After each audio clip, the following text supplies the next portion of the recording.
ಮಳವಳ್ಳಿ ತಾಲೂಕಿನ ಕ್ಯಾತನಹಳ್ಳಿ ಗ್ರಾಮದ ವಿವಿಧೋದ್ದೇಶ ಪ್ರಾಥಮಿಕ ಗ್ರಾಮೀಣ ಕೃಷಿ ಸಹಕಾರ ಸಂಘದಲ್ಲಿ 2023-24ನೇ ಸಾಲಿನಲ್ಲಿ 11,41,921 ರೂಪಾಯಿಗಳು ನಿವ್ವಳ ಲಾಭ ಬಂದಿದೆ ಎಂದು ಮುಖ್ಯ ಕಾರ್ಯನಿರ್ವಹಣಾಧಿಕಾರಿ ಎನ್ ಡಿ ಪುಟ್ಟೇಗೌಡ ತಿಳಿಸಿದರು. ಕ್ಯಾತನಹಳ್ಳಿ ಗ್ರಾಮದ ವಿವಿಧೋದ್ದೇಶ ಪ್ರಾಥಮಿಕ ಗ್ರಾಮೀಣ ಕೃಷಿ ಸಹಕಾರ ಸಂಘದಲ್ಲಿ 2023-24ನೇ ಸಾಲಿನಲ್ಲಿ ಸರ್ವ ಸದಸ್ಯರ ವಾರ್ಷಿಕ ಮಹಾಸಭೆಯು ಬುಧವಾರ ಸಂಘದ ಆವರಣದಲ್ಲಿ ಅಧ್ಯಕ್ಷರಾದ ಶಿವಲಿಂಗಯ್ಯ ಅವರ ಅಧ್ಯಕ್ಷತೆಯಲ್ಲಿ ಜರುಗಿತು.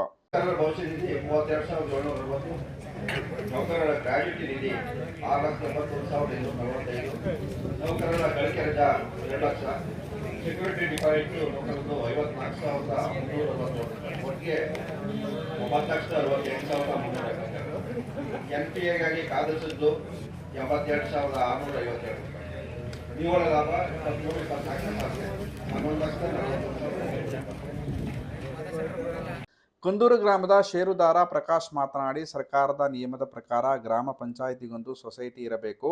ಅದರಂತೆ ಕುಂದೂರು, ಶಿರಮಹಳ್ಳಿ, ತೆಂಕಹಳ್ಳಿ ಗ್ರಾಮದವರನ್ನು ನಿಮ್ಮ ಸೊಸೈಟಿಯಿಂದ ಬಿಟ್ಟು ಕೊಟ್ಟರೆ ಕುಂದೂರು ಗ್ರಾಮದಲ್ಲಿ ಹೊಸ ಸೊಸೈಟಿಯನ್ನು ಮಾಡಿಕೊಡಲಾಗುವುದು ಎಂದು ತಿಳಿಸಿದರು. ಸಂಘದ ಅಧ್ಯಕ್ಷ ಶಿವಲಿಂಗಯ್ಯ ಮಾತನಾಡಿ, ಈಗಾಗಲೇ ಕುಂದೂರು ಗ್ರಾಮದಲ್ಲಿ ಉಪಕೇಂದ್ರ ಮಾಡಲು ಖಾಲಿ ನಿವೇಶನವನ್ನು ಸಹ ಖರೀದಿ ಮಾಡಲಾಗಿದೆ. ಇದರ ಜೊತೆಗೆ ಮಲ್ಲಿನಾಥಪುರ ಮತ್ತು ಕಗ್ಗಳ ಗ್ರಾಮಗಳು ಸರಗೂರು ಸೊಸೈಟಿಗೆ ಸೇರಿಕೊಂಡಿದ್ದು, ಆ ಎರಡೂ ಗ್ರಾಮಗಳನ್ನು ಕ್ಯಾತನಹಳ್ಳಿ ಸಹಕಾರ ಸಂಘಕ್ಕೆ ಸೇರಿಸಿಕೊಟ್ಟರೆ ನಿಮ್ಮ 3 ಗ್ರಾಮಗಳನ್ನು ಬಿಡುಗಡೆ ಮಾಡಿಕೊಡಲಾಗುವುದು. ಇದರ ಬಗ್ಗೆ ಆಡಳಿತ ಮಂಡಳಿಯವರು ಸಭೆ ನಡೆಸಿ ಮುಂದಿನ ಸರ್ವ ಸದಸ್ಯರ ವಾರ್ಷಿಕ ಮಹಾಸಭೆಯಲ್ಲಿ ತಿಳಿಸಲಾಗುವುದು ಹಾಗೂ ಎಲ್ಲರ ಸಹಕಾರದಿಂದ ಸಂಘ ಉತ್ತಮವಾಗಿ ಹಾಗೂ ಆರ್ಥಿಕವಾಗಿ ಬೆಳೆದುಕೊಂಡಿದೆ ಎಂದು ಹರ್ಷ ವ್ಯಕ್ತಪಡಿಸಿದರು.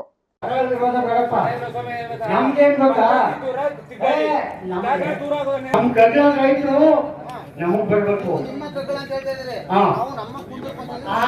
ಹಂಗೆ ನಾವು ನಮ್ಗೆ ಮಲ್ಲಿನಾಥಪುರ ಕಗ್ಲ ಬರ್ಬೇಕು. ಅದೇ ಮಗ ನಾವು ಈಗ ಈ ವಿಚಾರನ ಕಮಿಟಿ ಮೀಟಿಂಗ್ ಇಟ್ಕೊತೀವಿ. ನಾವು ಕಗ್ಲ ಸಭೆ ಮಾಡ್ತೀವಿ.